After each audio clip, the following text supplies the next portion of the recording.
Arzette, the Jewel of Faramore, is a game one will look at for the over-the-top Zelda CDI style animations and characters, yet may end up staying for the surprisingly polished retro feel. If there is one vibe to get from the game, it is that of a CDI game done right, and it would have made the otherwise YTP fodder of the earliest internet era get comments like, "Well, this one actually is not bad." The game is pretty easy to understand. You get a few stages open immediately, and every couple of story beats another bunch open at once, never really telling you exactly where to go. This fits the lack of direction of the early gaming period, and while you do get a list of all the collectibles and items in each area that fills in, you do not get any sense of order. Much like a Metroidvania, you will be bouncing back and forth from levels, largely to find keys or abilities such as double jump and colored spells which open up new areas. This does mean rather than having a large number of unique spells, there are only a handful of them that will be redone several times to progress.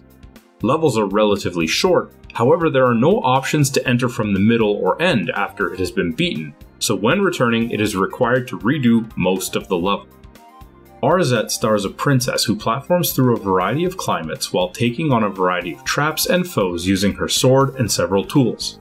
This very retro game has a small health pool, enemies that mostly die in a couple hits, simple enemy patterns, and straightforward puzzles and hidden items.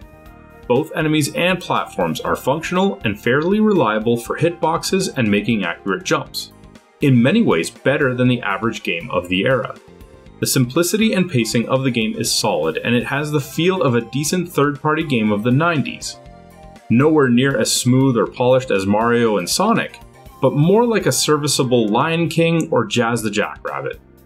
Gear and quests are pretty simple. You gain items through straight up finding them, or through quests that are about finding something and trading it to several people until getting the final item, with a quest log that lets you know vaguely what you seek without telling you exactly where or how to find it.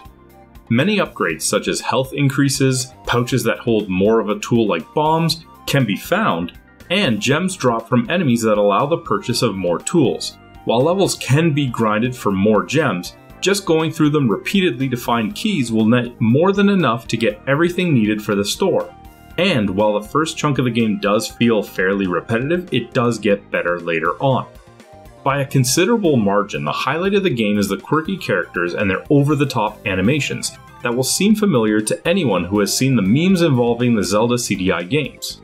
Like an old school joke, if you are not in on it, you will probably not get what makes this game special. And Arzette, for all the charm it has, is mostly just there to be something goofy and nostalgic to the earliest days of the internet. Between the visuals, voice acting, dialogue, and music, this game is a strange gem, and enjoyment of the game will hinge almost entirely on this.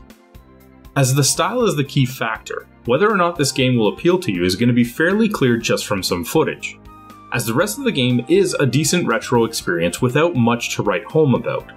This can be recommended to those with a retro itch, looking for an easy-to-play platformer, yet is an absolute niche game with a limited audience. For what they were trying to make, this game is exactly what it looks like and captures the feeling beautifully.